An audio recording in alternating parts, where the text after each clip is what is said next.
What is non-duality?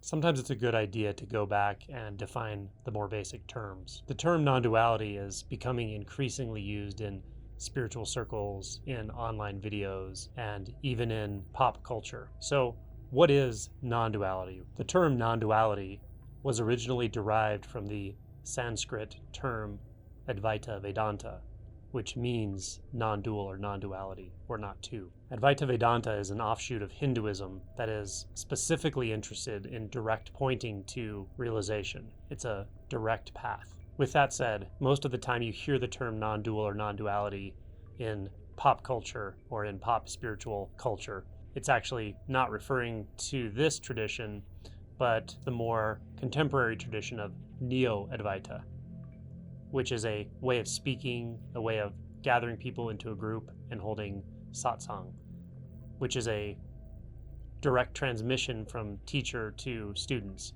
or a direct participation in truth, in living undivided truth as a group. Now, typically when I use the term non-dual or non-duality, I'm referring to a very specific perceptual insight, or a stage of realization, or how reality looks when a certain perceptual filter has been dissolved. This typically occurs after one has had an initial awakening, and often several years after. It is not what I would consider full liberation, although it certainly feels like it when you recognize the undivided state of reality moment to moment as the natural state. It seems almost absurd that the realization process could go beyond that, because one experiences a field of undivided experience, an undivided moment-to-moment reality that is somewhat illusory in nature.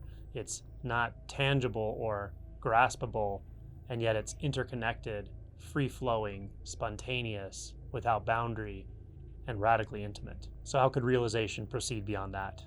Well, it requires very subtle investigation, and for many people it actually doesn't. In fact, for many people, they never actually realize this true non-dual state, and often mistake earlier stages of realization for non-dual. So in the remainder of this video, I want to point to the perceptual filters that create this sense of separation, the most fundamental perceptual or sensory experience of being an object in a world of other objects. If you just look around the room and recognize the experience of being a person in a room, and the sense of distance, that there are objects over there, there's a body over here, some things are farther, some things are closer, and one thing in the room is not necessarily the other things in the room, meaning one discrete object is not the same thing, or does not have the same identity as every other object in the room, or any other object in the room. This is the usual way of experiencing three-dimensional space. This is the usual way of experiencing identity. When the perceptual filter of subject and object is dissolved or falls away, the sense that there's a person over here and objects over there, or even sense experiences out there somewhere, a sound in the air or a sound in the room, or forms and shapes and colors moving in the visual field at a distance, is fully a mental construct, meaning it doesn't actually exist out there. It doesn't exist on its own side, or it doesn't exist in actuality. The sense of separation, the sense of discrete objects, discrete even experiences and spaces, is seen to be a simple mechanism of thinking. It has to do with the way one thought reflects another thought, reflecting another thought. And once we recognize and disentangle identity from those false constructs, it suddenly comes forward in crystal clarity. There is no boundary, no separation, no distance. Nothing is apart from anything else. Nothing is acting upon anything else. It's a seamless, interpenetrated, self-responsive field, but not a dimensional field. Now, I want to point out that this is not an experience because the one who's perceiving this is not there. Now, you can have an earlier experience of this or a taste of this with awakening, sometimes even before awakening, but it's typically quite fleeting because there's the sense of the one owning that experience or the one that had that experience that can reflect upon it and tell its friends about it. That is the receiver of the experience. It's still fully intact. The sense of the one, apart from the perceptual experience of non-duality, is still very much intact when it's an experience.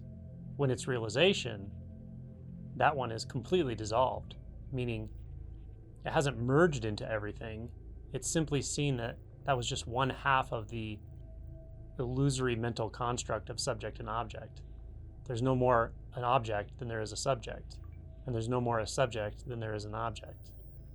There's no more a me here than there is a wall over there. There's no more a sky up there than there is a body down here. The body is the sky and the sky is the body, and that's exquisitely obvious that this is how it is all the time for everyone. But there's no one that this is for. It's just how reality manifests itself moment to moment. I can't give you proof of why this is so completely obvious. All I can tell you is when you first taste it, there's no going back.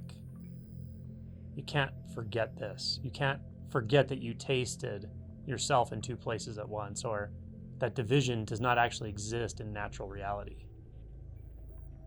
You can feel like you've lost that experience. That's just the sense of self coming back online and holding everything at a distance again. That's the subjectification. But instinctually, you always know that that truer than true experience of undivided reality was really what it was. That no matter what seems to be happening in thought, or what seems to be happening in the sense world, there is simply, merely undivided reality, knowing only itself, not in time and not in space, without edges, without centers, without specific direction, without cause, without effect,